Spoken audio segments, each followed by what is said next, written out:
Alléluia, alléluia, alléluia. Frères et sœurs, ce matin, je reviens encore avec la parole de Dieu. La parole de Dieu qui est une arme vraiment redoutable. La parole de Dieu qui nous vivifie. La parole de Dieu qui nous illumine, qui guide nos pas.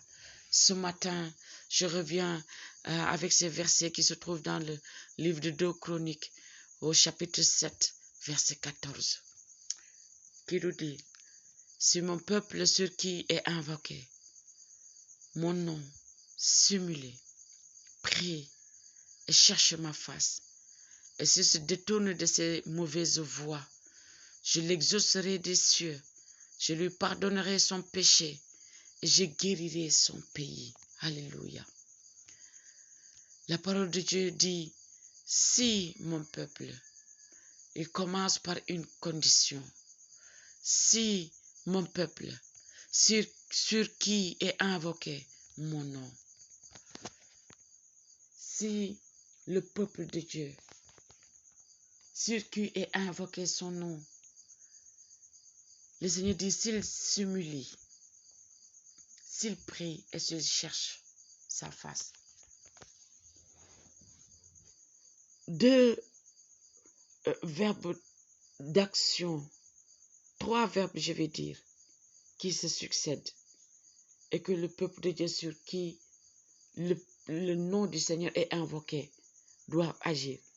Il dit: s'il s'humilie, s'il prie, et s'il fait quoi? S'il cherche la face de Dieu. Alléluia.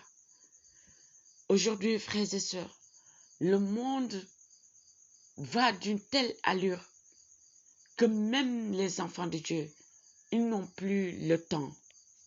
Ils n'ont plus le temps pour leur Dieu. Ils n'ont plus le temps pour la parole. Ils n'ont plus le temps de prier, je ne dis même pas s'humilier. Aujourd'hui, le peuple de Dieu suit tellement le monde que le mot s'humilier, le verbe s'humilier, ils ne le savent plus. Ils ne savent plus ce que cela signifie. Et pourtant, c'est important pour Dieu. Et pourtant, c'est important pour ce Dieu-là qui nous a choisis comme son peuple. Il dit: si mon peuple sur qui mon nom est invoqué, il s'humilie, il prie et il cherche ma face. Dieu veut qu'on s'humilie. Dieu veut qu'on prie. Dieu veut qu'on cherche sa face. En grosso modo, Dieu cherche que son peuple puisse devenir son adorateur ce matin. Si on adore quelqu'un, on s'humilie devant lui. Si on adore quelqu'un, on le prie. Si on adore quelqu'un, on cherche sa face. Si on adore quelqu'un, si on cherche quelqu'un, ça veut dire que c'est quelqu'un-là, il compte pour nous.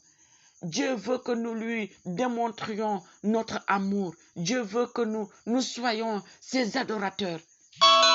Et si cela est fait, excusez-moi, et si cela est fait, la parole de Dieu continue, il dit: s'il se détourne de ces mauvaises voies, quatrième verbe d'action, il doit se détourner de ces mauvaises voies. Il doit laisser les mauvaises voies. Il doit laisser ses mauvaises pratiques. Il doit laisser ses mauvaises façons de faire, sa mauvaise façon de penser. Il doit se détourner de cette mauvaise voie. Si tu fais partie du peuple de Dieu ce matin et que tu as emprunté une voie qui n'est pas celle de l'Éternel, la parole de Dieu te demande ce matin de se détourner de cette voie. Parce que si tu continues sur cette voie, il peut t'empêcher d'entrer dans la promesse de l'Éternel. Si tu ne s'humulies pas, cela peut t'empêcher d'entrer dans la promesse de l'Éternel. Si tu ne pries pas, cela peut t'empêcher d'entrer dans la promesse de l'Éternel. Si tu ne te détournes pas de tes mauvaises voies et si tu ne cherches pas la face de l'Éternel, comment tu pourras accéder à ces promesses? C'est pourquoi le peuple de Dieu continue chaque jour à se lamenter, à pleurer, à accuser Dieu. Et pourtant, la faute vient de nous. On ne s'humilie plus devant l'Éternel. On ne prie plus comme il se faut. On ne cherche plus sa face. On ne se détourne plus de nos mauvaises pensées. Nous sommes des chrétiens, mais des chrétiens qui vivent comme le monde nous le dicte. Comment les promesses de l'Éternel vont-elles se manifester dans nos vies?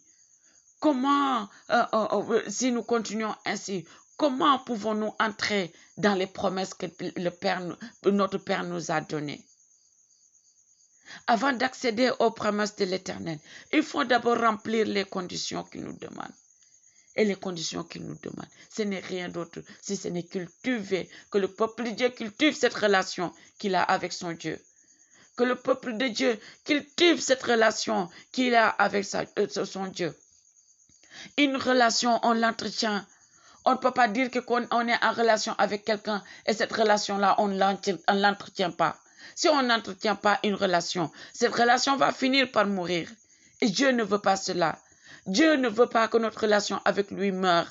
Mais Dieu veut que cette relation avec lui puisse continuer pour toujours. Devenons les adorateurs de notre Père ce matin. Devenons les adorateurs de notre Dieu ce matin.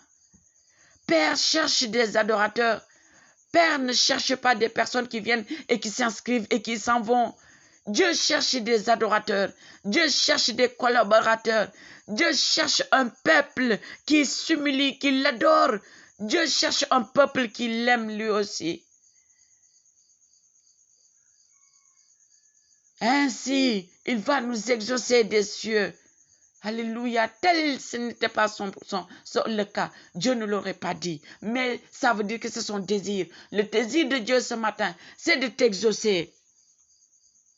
Le désir de Dieu ce matin, c'est de te pardonner ton péché. Mais il faut que tu reviennes à lui.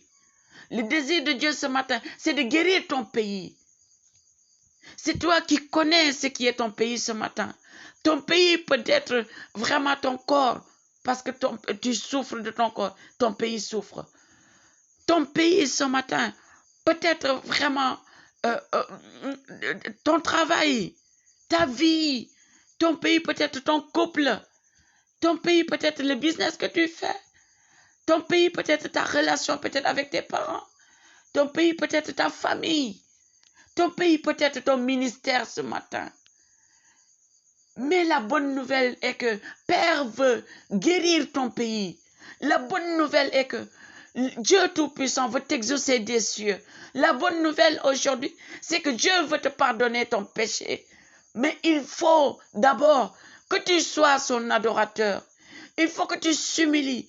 Il faut que tu pries. Il faut que vraiment tu te détournes de tes mauvaises voies. Il faut que tu cherches sa face. Et ainsi, le désir de Dieu va s'accomplir dans ta vie. Mais des fois, nous voulons que la volonté de Dieu s'accomplisse dans notre vie. Mais nous ne voulons pas respecter les conditions qu'il nous demande de remplir d'abord. Et ces conditions-là, ce n'est rien d'autre que de nous demander, lui, notre Dieu Tout-Puissant, de venir encore à lui. De venir à lui. De cultiver cette relation que nous avons avec lui. D'être ses adorateurs. Le prier, le remercier. Le glorifier, l'élever, le chanter, le bénir. Oh Jésus, tu es tellement magnifique. Merci pour ta parole ce matin. Frères et sœurs, reconsidère encore aujourd'hui la relation que tu as avec Dieu. Reconsidère encore ta marche avec le Seigneur. Reconsidère encore ce matin l'alliance que tu as avec Jésus-Christ. Reconsidère-le encore. Examine-toi encore ce matin. Regarde là où tu en es avec ton Dieu. Et si tu le fais, reviens complètement à lui. Et tu verras ses promesses s'accomplir dans ta vie. Que Dieu vous bénisse ce matin.